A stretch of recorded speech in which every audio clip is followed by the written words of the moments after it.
Assalamualaikum warahmatullahi wabarakatuh. Baik, jadi apa mungkin orang punya tujuan dari banyak tipe? Mungkin saja, kenapa tidak? Yang penting prioritasnya jelas.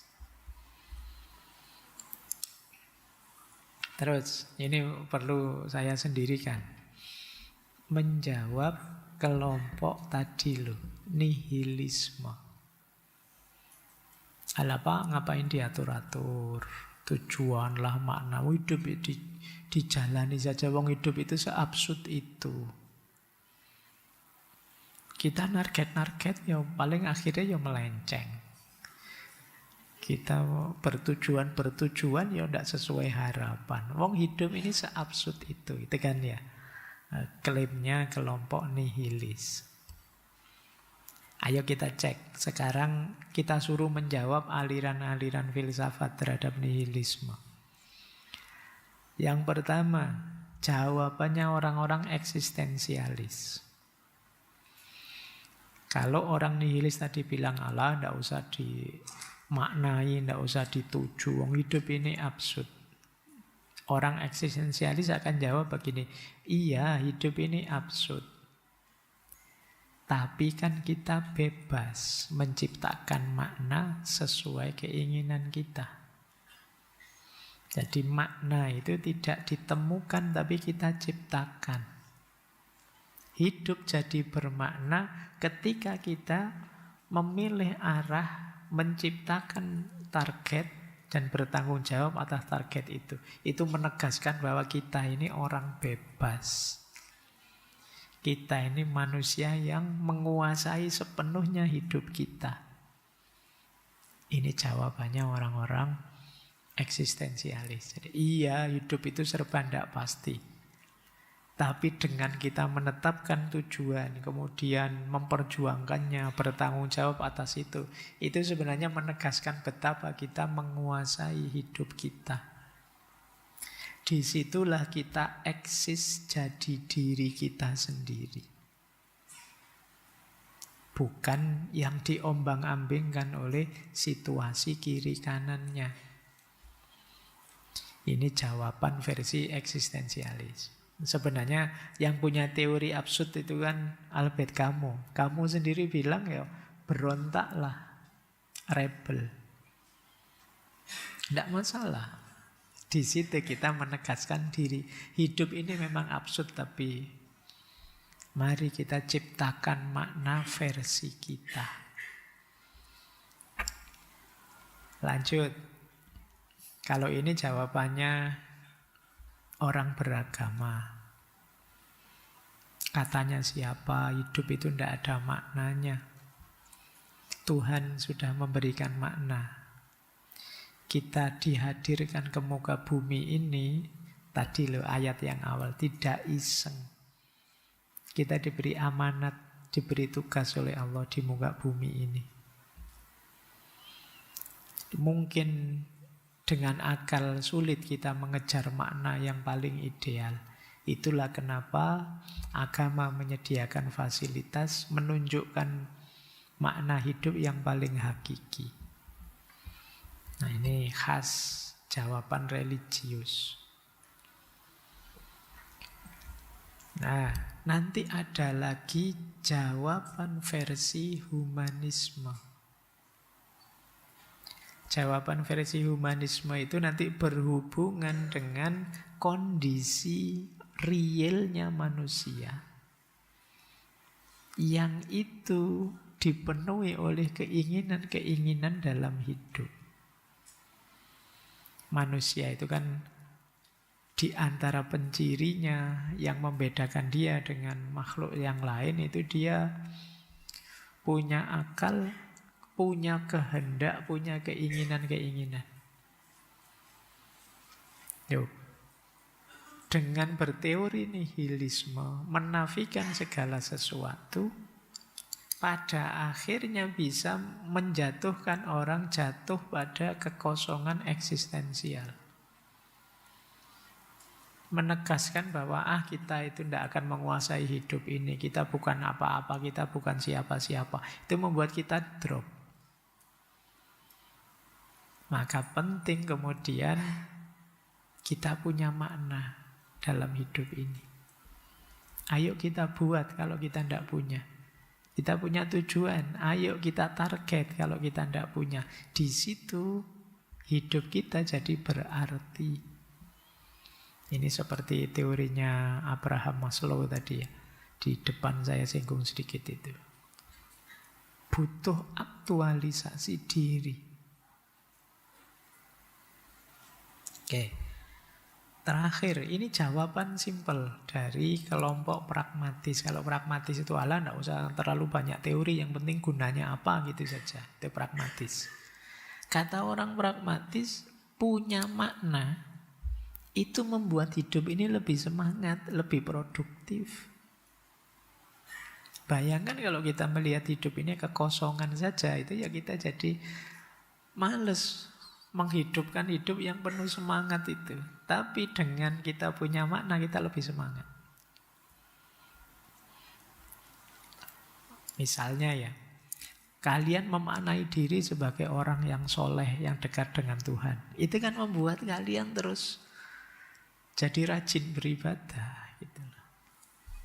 Bayangkan kalau pakai teori nihilisme, ala ibadah tiba ibadah itu ya, ndak mesti juga kok.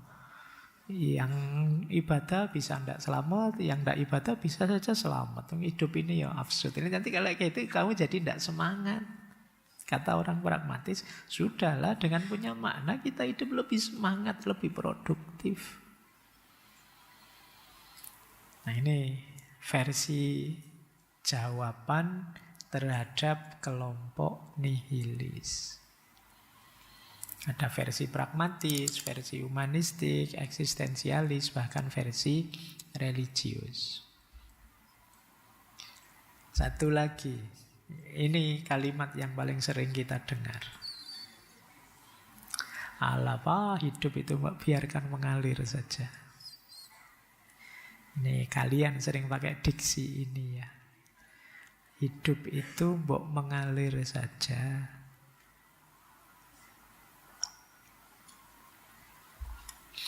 Ayo kita jawab satu-satu klaim ini. Jawaban pertama, iya benar. Mengalir itu asik. Mengalir itu indah. Seperti sungai yang mengalir tidak pernah memaksakan jalannya.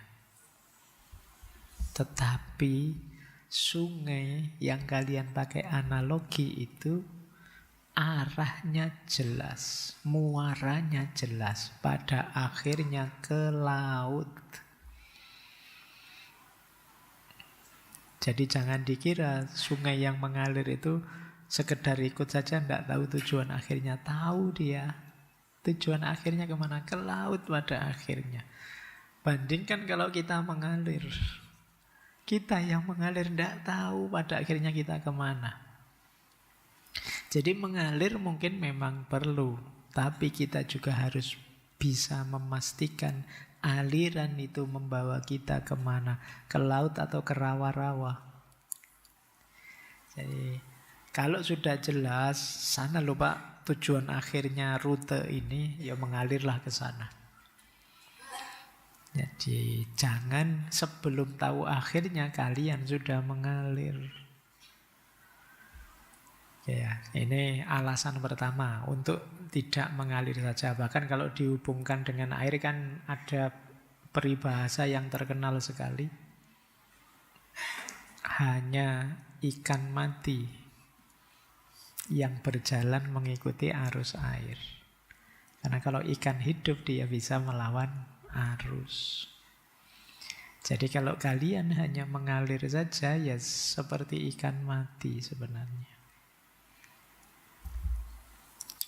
Baik, jawaban pertama itu. Jawaban kedua, mengalir memang memberi kita kebebasan, fleksibilitas. Tapi kalau kita tidak sadar arah, tidak tahu ini mau kemana, apa itu bisa disebut mengalir? Bukankah itu namanya hanyut? Ini yang ditegaskan oleh Kanjeng Sunan Kalijogo itu ya. Angeli ananging ora keli. Boleh kalian mengalir, tapi jangan tenggelam.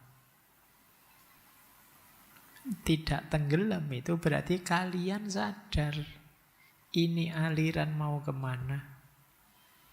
Kalian tidak hanyut begitu saja. Jadi mengalir saja itu ya, kalau sepenuhnya mengalir tanpa sadar alirannya kemana, tentu saja negatif. Kalian tenggelam. Nanti kata Heidegger, manusia itu ada dua tipe. Yang satu namanya Dasman, yang satu namanya Dasein. Dasein ini manusia otentik yang tegak sebagai dirinya sendiri. Dasman itu manusia yang tenggelam dalam kerumunan. Dia sendiri tidak ada, selain orang menyebutnya hanya bagian dari kerumunan. Itu namanya Dasman. Kalian tidak eksis sebagai dirimu. Orang yang hanya mengalir saja dan tenggelam itu ciri orang Dasman ini. Jati dirimu, eksistensimu itu secara pribadi, subindividual tidak diketahui, tidak diakui. Karena kalian hanya dilihat sebagai bagian dari kerumunan orang banyak.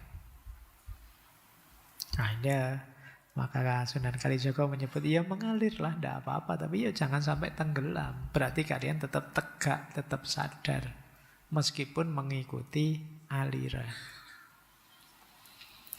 Ini jawaban kedua. Jawaban ketiga, mengalir itu mungkin bagus untuk hal-hal yang ringan. Liburan, hobi, kesenangan sementara boleh. Tapi untuk hal-hal yang besar, jangan mengalir saja. Kesehatan, pekerjaan, itu yo bahaya kalau kalian mengalir saja. Mas, mbok yo dijaga kesehatanmu, Mas. Alah Pak, saya mengalir saja, waktunya sakit yo biar sakit, waktunya bahaya kalau kamu begitu prinsipmu. Mas, mbok cepet nang diselesaikan studinya, nanti kamu kan longgar. Alah Pak, saya mengalir saja, waktunya lulus ya biar lulus, kalau tidak lulus ya sudah. Ya lebih menyusahkan hidupmu nanti. Jadi untuk hal-hal urgent penting, ya kalau bisa jangan mengalir saja. Pilihlah, putuskan apa yang kamu mau. Tunjukkan aku mau ini loh, menuju ke sana. Jangan hanya mengalir saja. Ya kalau untuk hal-hal kecil, iseng apa gitu ya monggo. Untuk hobi mungkin bisa, untuk hiburan mungkin bisa. Drama Korea, ngikuti yang sedang rame apa, ayo tak tonton. Yang itu tidak masalah sih. Tapi kalau untuk yang penting-penting jangan. Gitu loh. Untuk studimu jangan. Nyari jodoh, mengalir saja Pak, sedapat-dapatnya apa gitu. Ya jangan. Kalian harus milih. Oke ya, jadi bedakan ini. Ini karena saya tahu argumen mengalir ini banyak sekali dipakai teman-teman. Semoga tidak dipakai untuk nutupi malesmu saja sebenarnya. Ini kalau yang sungguh-sungguh ya pengen mengalir. Kalau yang males sih obatnya beda. Jadi seperti perahu, kita bisa ikut arus, tapi ya tetap pegang dayung biar tidak terbawa ke tempat yang salah. Ikut arus meringankan perahunya, tapi kan kalau ke arah yang salah kan juga rugi kita. Maka kita tetap pegang dayung biar kita bisa mengarahkan. Yang terakhir, kalau ini dalam Islam, ada konsep tawakal. Tawakal itu pasrah pada Allah itu kita tetapkan setelah ikhtiar dijalankan. Jadi tawakal itu di belakang. Setelah ikhtiar, jangan ditaruh di depan. Mas, waktunya ujian loh, ayo belajar. Pak, saya tawakal saja lah Pak, enggak tahu hasilnya. Loh, belum apa-apa kok tawakal. Tawakal itu setelah ikhtiar dijalankan, sudah belajar serius. Mas kemarin belajar Pak, saya sudah sampai jam berapa itu, tapi tidak paham-paham Pak, sudah saya tawakal saja. Nah ini masih mending gitu loh. Jadi jangan belum apa-apa sudah tawakal. Mbok nyari-nyari kerja sana Mas sudah sarjana. Ah enggak Pak, saya tawakal saja, kalau sama Allah diberi pekerjaan ya ayo. Apa-apa kok alasannya tawakal, padahal kamunya tidak mau ikhtiar sebenarnya. Tawakal itu setelah ikhtiar dijalankan. Tawakal itu kan bahasa mengalir ini. Saya mengalir saja itu kan sama, saya tawakal saja. Mulia sih bertawakal itu berarti kita tidak memaksakan hasil. Tapi tanpa ikhtiar ya tawakal tidak ada nilainya. Menunjukkan kita pasif saja, pasrah saja, tidak menjalankan amanat Allah untuk berikhtiar. Oke, jadi nanti kalau ada yang beralasan hidup ini mengalir saja, kalian punya banyak alasan ya sekarang untuk membantahnya. Biar ini tidak dipakai sebagai dalih kalian jadi pasif. Kalian tidak aktif menikmati hidupmu. Seperti Kanjeng Sunan Kalijaga tadi. Tetap iya, kalian harus update, mengikuti perkembangan zaman, mengalir, tapi jangan tenggelam. Angeli, ananging, ora keli. Baik, oke ya kita review dari awal tadi. Dalam hidupmu berarti tetapkan tujuan, sadari nilai penting dirimu. Itu yang tema hari ini ya, tujuan hidup dan makna hidup. Kalau kalian tujuanmu jelas, kalian sadar nilai penting dirimu, hidupmu pasti akan lebih stabil, lebih tenang. Dibandingkan kalau kalian hidup random saja, mengalir saja, atau menganggap tidak ada gunanya menetapkan tujuan karena hidup ini absurd. Karena hidupmu itu berharga, kelolalah secara serius, secara bermakna. Eman-eman loh kita hidup di dunia ini, kesempatannya hanya hari ini. Hanya di periode ini. Kalian yang Gen Z menikmati fase generasi Z-mu. Nanti setelah itu mungkin ada generasi yang lain, apalagi kamu sudah selesai masamu, fasemu di dunia ini. Nah kesempatan itu nikmatilah dengan menegaskan tadi tujuan hidup, mana hidup yang jelas. Kalau dirangkaikan dengan tema-tema sebelumnya di bulan ini, kalau kalian sudah punya tujuan dan mampu menghargai dirimu, menilai dirimu secara sesuai, di situ resiliensimu akan mudah untuk dibangun. Kalian akan mudah menghadapi ujian, godaan, jatuh bangunmu. Itu tema minggu pertama. Bagaimana cara kita meningkatkan resiliensi. Kalau tujuan dan makna hidup sudah jelas, resiliensi lebih mudah dibangun. Kalau tujuan makna hidup jelas, resiliensi mudah dibangun. Digempur informasi jenis apapun, kita tidak akan mudah goncang, tidak akan mudah terdistraksi. Itu pertemuan minggu kedua. Karena di dalam kita sudah kuat, kita sudah lebih tangguh. Bahkan selanjutnya, dengan sebagian besar kita hidup secara serius, punya tujuan, makna hidup, resiliensi tinggi, maka masing-masing dari kita akan menjadi support system yang kuat untuk sesama kita. Jadi kita akan bisa saling mendukung di antara kita. Itu tema minggu lalu. Loh, kalau semua ini berjalan baik, ya insya Allah hidupmu akan lebih tenang, lebih stabil menuju cita-citamu.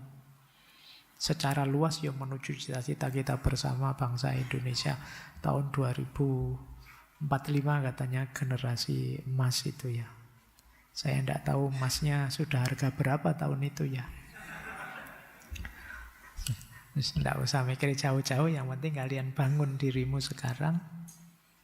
Tetapkan tujuan dan makna hidup, kuatkan resiliensimu, kemudian tingkatkan literasimu menghadapi informasi, bangun support system yang kuat. Itulah nanti kunci kesuksesanmu ke depan. Baik, saya kira itu ya tema bulan ini kita tuntaskan. Semoga jadi bekalmu untuk membangun, meningkatkan kualitas dirimu. Insya Allah kita lanjutkan bulan depan di tema yang berbeda tentu saja ya. Mungkin kita agak filsafatan yang lebih dalam lagi. Saya akhiri sekian untuk malam hari ini. Kurang lebihnya mohon maaf. Wallahul muwaffiq. Wallahu a'lamu bissawab. Wassalamualaikum warahmatullahi wabarakatuh.